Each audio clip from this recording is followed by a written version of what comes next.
문재인 대통령이 이제 독일 갔고요. 독일 가서 제가 오늘 느낀 거는 그 뭐냐면은 문재인은 마약 방석이다. 독일 총리 메르켈 총리가 문재인 대통령 옆에서 미소 짓는 표정을 보니까 예전에 강아지가 편하게 잠들던 그거랑 아주 비슷한 느낌이 들더라고. 그런 매력이 있나 봐. 문재인 대통령을 만나는 사람들은요. 그 사슴 같은 큰 눈과 깊은 호수 같은 눈에 빠져서 우리 트럼프도 상냥하고 아주 그러니까? 인간다운 미소를 지으면서 부드럽게 대해줬고요. 메르켈도 그랬고 지금 뭐 일각에서는 트럼프는 주미 문구로 오소리, 메르켈은 주독 문구로 오소리 이렇게 얘기를 하고 있는데 어쨌든 푹 빠지신 것 같습니다. 독일은요, 전 개인적인 편견일 수도 있어요. 전 세계에서 많은 나라들 중에 친구인 나라 같은 느낌이 있지 않아요? 네. 동병상련 때문에 그래. 그렇죠. 그 분단 상황 같은 거. 그다음에 개인적으로도 저희 집안에 광부로 가신 분이 또 있어서 성공해갖고 오신 분도 있고 등등 있어서 독일은 왠지 좀 친구 같은 느낌을 들고 그리고 또 대통령도 아마 그런 느낌이 아니었겠느냐. 그리고 메르켈도 상당히 우호적으로 대했잖아요. 그런 걸 보면서 역시 친구인 나라 느낌이 있었죠. 그러니까 최근에 그 몇 년 동안의 이슈 중에 국제시장 같은 영화에서는 파독광부 간호사 이야기가 나왔었고 그게 이제 우리나라의 발전이 밑받침이 됐다는 이야기. 그것을 문재인 대통령이 현충일에 나라를 발전시킨 건 보훈 대상자가 전쟁에서 싸우다 돌아가신 분들만이 아니다. 라면서 또 한번 파독광부 간호사 이런 분들을 또 치켜 세우고 이런 과정이 있었어요. 그래서 이번에 독일 갔을 때 당시에 파독 광부로 갔던 분들 중에 독일에 눌러 앉으신 분들 이런 분들이 이제 교민의 어떤 주잖아요. 네, 그렇죠. 그분들이 문재인 대통령 보자마자 울음을 터뜨리고 아주 난리가 났었나 봐. 얼마나 쪽팔렸겠어 지난 9년 동안. 이게 그 직전까지는 우리 문재인 대통령 직전까지는 대통령이 독일에 가면 파독 광부와 간호사분들을 만나는 격식이 현지에서 그 교민들이 주최하는 만찬이나 오찬에 대통령을 초대하는 거였어요. 그런데 이번에는 대통령이 동포들을 초대한 거예요. 이건 격식이 다른 겁니다. 그러니까 그 사람들이 감동을 받을 수밖에 없는 거고 지난 겨울을 겪으면서 그분들도 같이 독일에서 유럽에서 촛불을 드신 분들이라 가장 큰 규모로 독일에서 했잖아요. 예. 그 퍼포먼스 같은 거 다 독일이었죠. 그러니까 감회가 새로울 수밖에 없는 거고요. 그래서 이번에 그 행사에 제독 한인 총연합 회장이라는 박선유 이분이 문 대통령이 현충일 기념식에서 파독 광부와 간호사가 대한민국의 애국자라 말씀해 주신 데 대해 너무 감격했고 눈물을 흘렸다 이렇게 이야기했고 명연설이었죠. 이분이 건배제의하면서 이제 그게 화제가 된 거예요. 최광섭 이분이 건배제의를 하면서 대통령 네 분을 환영합니다. 특별히 파독 간호사를 하다가 그냥 울먹울먹 한 거예요. 문재인 대통령이 이제 독일 가서 펼친 외교를 좀 이야기해 드리겠습니다. 일단 메르켈이 좀 전에 말씀드렸다시피 나올 수 있는 메시지는 사실 다 비슷비슷해요. 뻔한 이야기야. 문제는 얼마나 우호적으로 대하느냐인데 문재인 대통령을 트럼프는 지금 뭐 사적인 공간에 사실상 최초로 문재인 대통령을 끌어들였다. 이런 것도 보도였죠. 그게 호감도의 표시라고 생각이 들거든요. 네. 좋은 거야 그 사람이. 메르켈은 지금 교민들과 악수하고 막 그럴 때 문재인 대통령이 메르켈이 한 100m를 같이 걸어다녔어. 예, 맞아요. 그것도 굉장히 높이 평가. 호의적인 거죠. 문재인 대통령의 마약 방석설이 맞는 말이야. 국빈 방문도 아니었는데 의장대 사열까지 했어요. 사람은 있잖아요. 실력 컨텐츠를 떠나서 상대방한테 호감을 준다는 건 엄청난 장점입니다. 문재인 대통령은 이제 시기적으로 북한이 막 미사일 쏘고 그러는데 한국을 떠났잖아요. 그러니까 막 찝찝하고 그런 부분도 없잖아 있었을 거고. 그래서 G20 가가지고 특히 이제 그 주최국인 독일 총리를 만나면서 북핵에 대해서는 결국에 원칙은 그거예요. 문재인의 원칙은 북핵을 평화적으로 해결하자.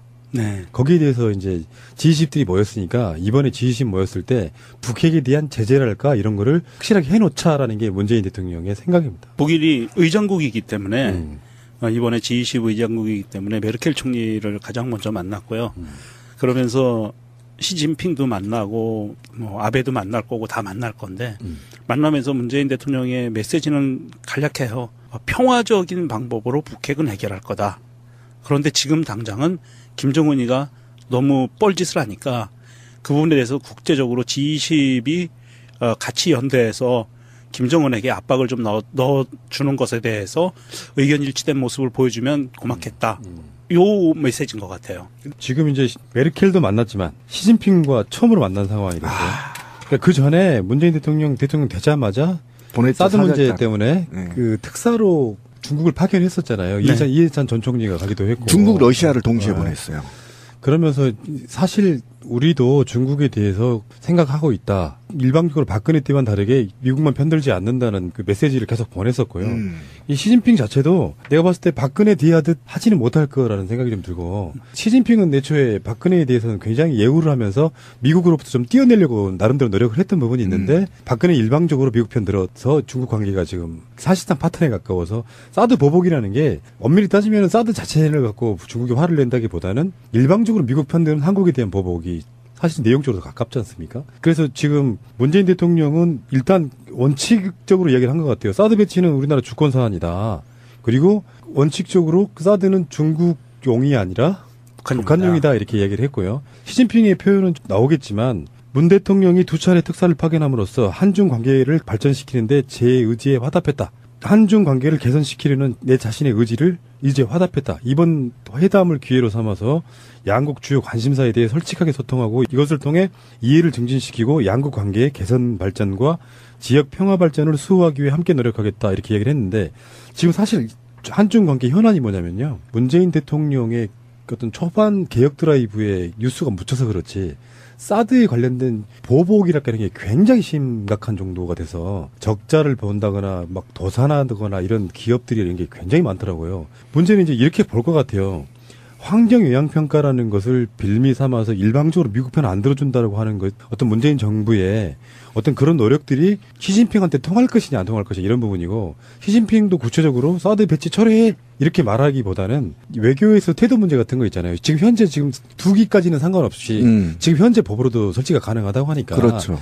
나머지를 설치함에 있어 갖고 환경영향평가를 하는데 앞으로 1년 걸릴지 2년 걸릴지 모른다 이거잖아. 지금 우리가 알고 있는 얘기까지는. 그렇죠. 그러니까 시진핑도 어느 정도 특사도 보냈지. 사드에 대해서 즉각 패치 같은 걸 안 하지. 그러면서 속내는 다 알지만, 시진핑도 알고 문재인도 알지만 상대방한테 난 당신네들 감시하기 위해서, 당신네들 핵을 방어하기 위해서 사드 배치를 하는 게 아니다. 사실 그 무기는 쓸 이유가 없잖아요. 쓸 수 없는 무기라고. 그러면서 자꾸 이렇게 서로 간에 서로를 좀 쓰다듬어주는 그런 분위기가 아닌가 이런 생각을 해봐요. 근데 그 말을 참 잘하셨는데, 문재인 대통령이 되자마자 무슨 일을 하셨냐면 중국과 러시아와 미국을 동시에 보냈어요. 시간차는 조금 있지만 동시에 특사들을 굉장히 무게 있는 사람으로 보냈는데, 이거에 대해서 이미 시진핑은 인지했다라는 겁니다. 그런데 아까 우리 권 PD가 얘기한 게 시진핑이 정확하게 알아들었어요. 이번에 만나자마자 뭐라고 화답을 했냐면, 시진핑이 2011년에 문 대통령이 쓴 운명이라는 책에 나와 있는 장강후랑 추천랑이라는 구절을 얘기한단 말이에요. 그 말이 무슨 말이냐면, 장강의 그 중국에 인용해서 쓴 말인데, 장강의 앞물결은 뒷물결에 밀린다. 바로 그겁니다. 그거를 이미, 그러니까 뭐냐면 문재인 대통령의 의중을 정확하게 파악하고 있다라는 거예요. 그 특사를 통해서. 그러니까 이제는 대화를 통해서 솔직하게 얘기하자. 이 두 정상이 이 얘기를 해버린 겁니다. 그러니까 이게 바로 실용 외교 중립 노선 아닙니까? 그렇죠. 이게 실제로 좀 저평가되고 있는 거예요. 국내에 너무나 개혁들이 많이, 아까 권 PD가 얘기한 대로 이런 섬세한 것들이 높이 평가되고 이것이 국내 정치에 철학적 모티브를 제공해야 되는데, 워낙 개혁 다른 거하고 자유한국당이 이 말을 박근혜가 알아듣겠어요? MB가 알아듣겠냐고. 그렇죠. 뭔 소리인지 모르겠어요. 이게 국제 위상이 달라지는 겁니다. 지금 이게. 말 한마디 단어 하나에. 그 문재인 대통령이 지금 어느 정도를 하는지 제가 느낌을 받은 게, 철저하게 외교를 하면서 정상들을 만날 때 여론전을 피고 있어요. 문재인 대통령이. 그렇죠. 미국의 트럼프를 만나기 전에 문재인 대통령이 나는 이런 사람이야라고 하고 장진호 전투 기념비에 가서 참배를 하면서, 나는 당신들이 우리나라에 와서 피 흘린 것에 대해서 무한한 감사를 보내고 있다. 잊지 않고 있다. 미국이 우리를 도와준 것에 대해서 잊지 않고 있다 하면서 여론을 환기시켜서 트럼프를 돌아서게 만들어요. 그리고 이번에도 시진핑을 만나서 한 그 멘트 중에 하나가 이런 게 있습니다. 시진핑 주석이 세월호 인양을 위해 상하이 셀비지를 독려한 것으로 안다. 이 기회에 다시 한번 감사드리며 한국 국민도 이 사실을 제대로 알기 바란다라고 이야기하는 것은 중국에 대한 여론을 환기시키는 방법이거든요. 그러니까 바로 시진핑은 이런 얘기를 합니다. 이번 회담을 기회로 삼아 양국 주요 관심사에 대해 솔직하게 소통하고 그렇지, 솔직하게 하자. 예, 이것을 통해 이해를 증진시키고 둘이 서로 윈윈하자는 얘기고요. 양국 관계의 개선 발전과 지역 평화 발전을 수호하기 위해 함께 노력하겠다. 이 지역 평화 수호는 물론 사드를 철수시키는 문제도 있지만 이건 북한에 관련된 문제거든요. 그러니까 시진핑이 스스로도 물론 어떤 이런 크게 뭉뚱그려서 말을 했지만 아마도 시진핑도 북한에 관련된 부분에 대해서 조금 더 우리 쪽에 대해서 가까운 노선을 걸어갈 확률이 높아지는 것 같고요. 문재인 대통령의 이 눈빛뿐이 아니라 이 말 한마디가 이게 외교가 되고 있네요. 그러니까 어쨌든 지금 사드 문제가 지금 중국과 문제가 이 선수들끼리는 알아요. 사드가 이 문제가 아니라는 걸. 그러니까 트럼프가 ICBM 발사하자마자 김정은한테 뭐라고 했냐면 시댕이 되게 할 일 없네 이렇게 했거든. 신비 말로 하면 시댕이 존나 할 일 없네. 미사일이나 쏘고 그렇죠. 있고 이 정도 수준이야. 네.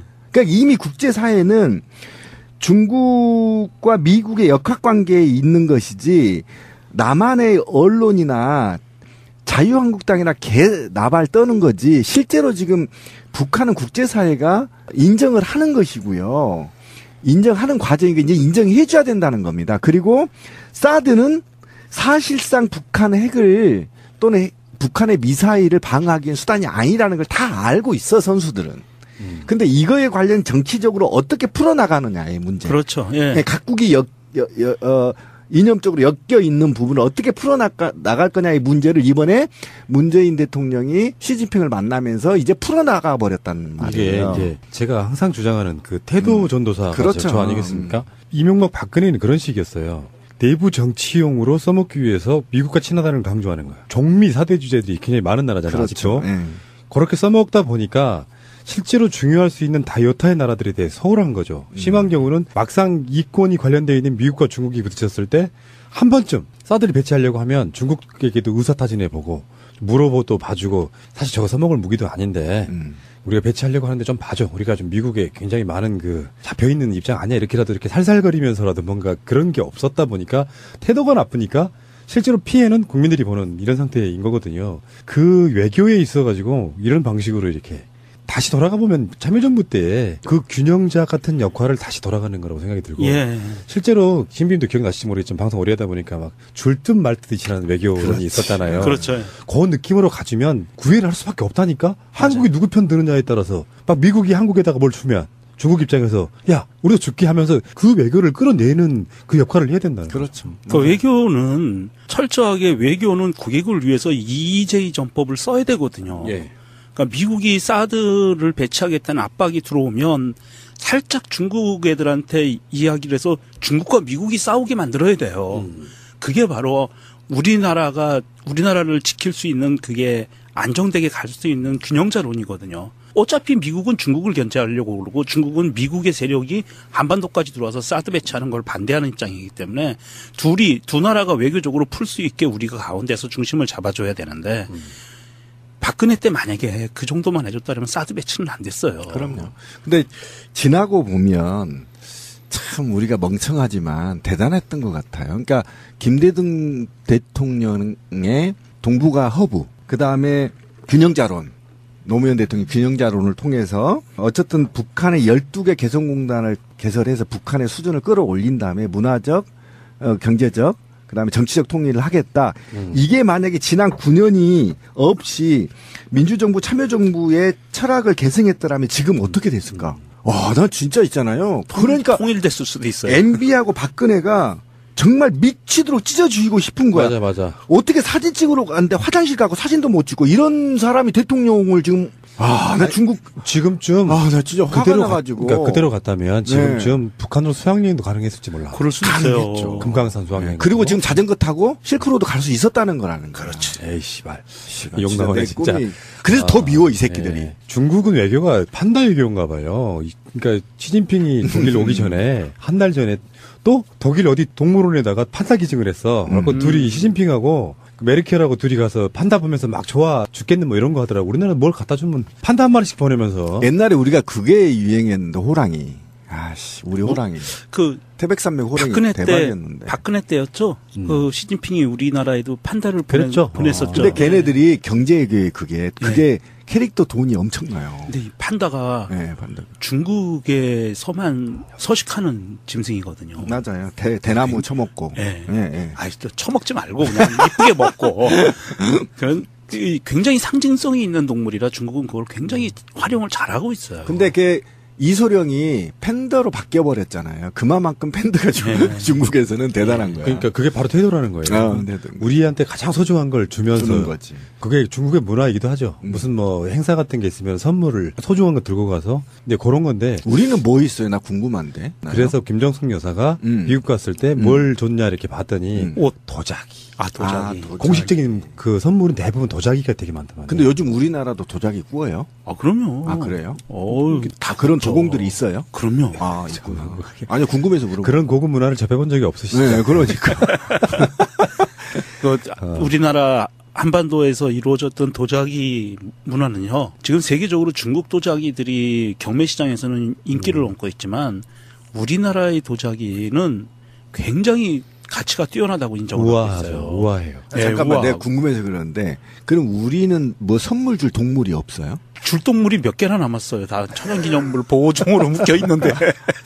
궁금해서. 우리 황소개구리 같다. 아이고.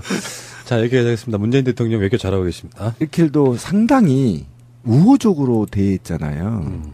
그런 걸 보면서 역시 친구인 나라 느낌이 있었죠. 그러니까 최근에 그 몇 년 동안의 이슈 중에 국제시장 같은 영화에서는 파독광부 간호사 이야기가 나왔었고 그게 이제 우리나라의 발전이 밑받침이 됐다는 이야기.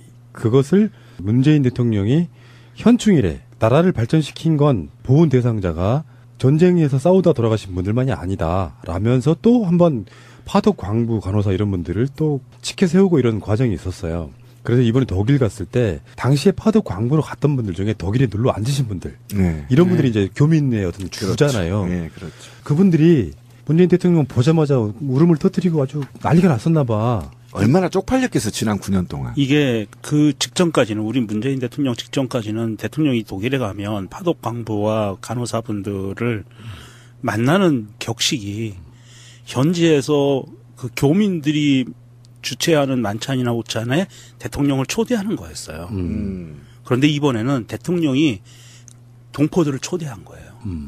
이건 격식이 다른 겁니다. 그러니까 그 사람들이 감동을 받을 수밖에 없는 거고 지난 겨울을 겪으면서 그분들도 같이 독일에서 유럽에서 사실 우리도 중국에 대해서 생각하고 있다. 일방적으로 박근혜 때만 다르게 미국만 편들지 않는다는 그 메시지를 계속 보냈었고요. 이 시진핑 자체도 내가 봤을 때 박근혜 대하듯 하지는 못할 거라는 생각이 좀 들고 시진핑은 애초에 박근혜에 대해서는 굉장히 예우를 하면서 미국으로부터 좀 띄어내려고 나름대로 노력을 했던 부분이 있는데 박근혜 일방적으로 미국 편 들어서 중국 관계가 지금 사실상 파탄에 가까워서 사드 보복이라는 게 엄밀히 따지면 사드 자체를 갖고 중국이 화를 낸다기보다는 일방적으로 미국 편 드는 한국에 대한 보복이 사실 내용적으로 가깝지 않습니까? 그래서 지금 문재인 대통령은 일단 원칙적으로 이야기를 한 것 같아요. 사드 배치는 우리나라 주권 사안이다.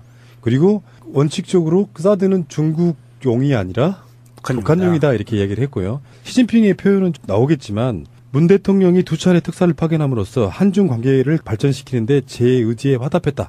한중 관계를 개선시키려는 내 자신의 의지를 이제 화답했다. 이번 회담을 기회로 삼아서 양국 주요 관심사에 대해 솔직하게 소통하고 이것을 통해 이해를 증진시키고 양국 관계의 개선 발전과 지역 평화 발전을 수호하기 위해 함께 노력하겠다 이렇게 얘기를 했는데 지금 사실 한중 관계 현안이 뭐냐면요. 문재인 대통령의 어떤 초반 개혁 드라이브에 뉴스가 묻혀서 그렇지 사드에 관련된 보복이랄까 이런 게 굉장히 문재인 대통령이 이제 독일 갔고요. 독일 가서 제가 오늘 느낀 거는 그거 뭐냐면은 문재인은 마약 방석이다. 독일 총리 메르켈 총리가 문재인 대통령 옆에서 미소 짓는 표정을 보니까 예전에 강아지가 편하게 잠들던 그거랑 아주 비슷한 느낌이 들더라고. 그런 매력이 있나 봐. 문재인 대통령을 만나는 사람들은요. 그 사슴 같은 큰 눈과 깊은 호수 같은 눈에 빠져서 우리 트럼프도 상냥하고 아주 그러니까? 인간다운 미소를 지으면서 부드럽게 대해줬고요. 메르켈도 그랬고 지금 뭐 일각에서는 트럼프는 주미 문구로 소리, 메르켈은 주독 문구로 소리 이렇게 얘기를 하고 있는데 어쨌든 푹 빠지신 것 같습니다. 독일은요, 전 개인적인 편견일 수도 있어요. 전 세계에서 많은 나라들 중에 친구인 나라 같은 느낌이 있지 않아요? 네. 동병상련 때문에 그래. 그렇죠. 그 분단 상황 같은 거. 그다음에 개인적으로도 저희 집안에 광부로 가신 분이 또 있어서 성공해갖고 오신 분도 있고 등등 있어서 독일은 왠지 좀 친구 같은 느낌을 들고 그리고 또 대통령도 아마 그런 느낌이 아니었겠느냐. 그리고 메인 대통령은 이제 시기적으로 북한이 막 미사일 쏘고 그러는데 한국을 떠났잖아요. 그러니까 막 찝찝하고 그런 부분도 없잖아 있었을 거고.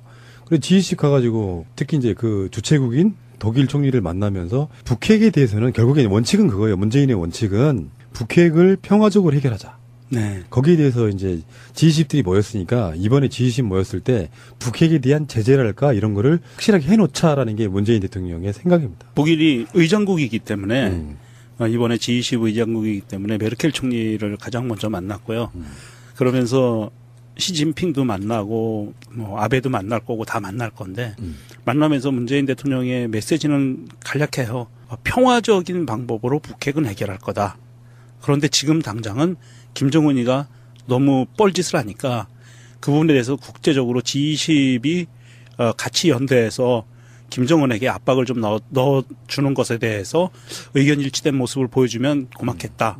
요 메시지인 것 같아요. 지금 이제 메르켈도 만났지만 시진핑과 처음으로 만난 상황이거든요. 그러니까 그 전에 문재인 대통령 되자마자 사드 문제 때문에 네. 그 특사로 중국을 파견했었잖아요. 네. 이해찬 전 총리가 가기도 했고. 중국, 러시아를 동시에 보냈어요. 그러면서 꿀을 드신 분들이라 가장 큰 규모로 독일에서 했잖아요. 네. 그 퍼포먼스 같은 거 다 독일이었죠. 그러니까 감회가 새로울 수밖에 없는 거고요. 그래서 이번에 그 행사에 제독 한인 총연합 회장이라는 박선유 이분이 문 대통령이 현충일 기념식에서 파독 광부와 간호사가 대한민국의 애국자라 말씀해 주신 데 대해 너무 감격했고 눈물을 흘렸다 이렇게 이야기했고 명연설이었죠. 이분이 건배제의하면서 이제 그게 화제가 된 거예요. 최광섭 이분이 건배제의를 하면서 대통령 네 분을 환영합니다. 특별히 파독 간호사를 하다가 그냥 울먹울먹 한 거예요. 문재인 대통령이 이제 독일 가서 펼친 외교를 좀 이야기해드리겠습니다. 일단 메르켈이 좀 전에 말씀드렸다시피 나올 수 있는 메시지는 사실 다 비슷비슷해요. 뻔한 이야기야. 문제를 얼마나 우호적으로 대하느냐인데 문재인 대통령을 트럼프는 지금 뭐 사적인 공간에 사실상 최초로 문재인 대통령을 끌어들였다. 네. 이런 것도 보도였죠. 그게 호감도의 표시라고 생각이 그렇죠. 들거든요. 네. 좋은 거야 그 사람이. 메르켈은 지금 교민들과 악수하고 막 그럴 때 문재인 대통령이 메르켈이 한 100m를 같이 걸어 다녔어. 예, 맞아요. 그것도 굉장히 높이 평가. 호의적인 거죠. 그 문재인 대통령의 마약 방석설이 맞는 말이야. 국빈 방문도 아니었는데 의장대 사열까지 했어요. 네. 사람은 있잖아요. 실력 콘텐츠를 떠나서 상대방한테 호감을 준다는 건 엄청난 장점입니다.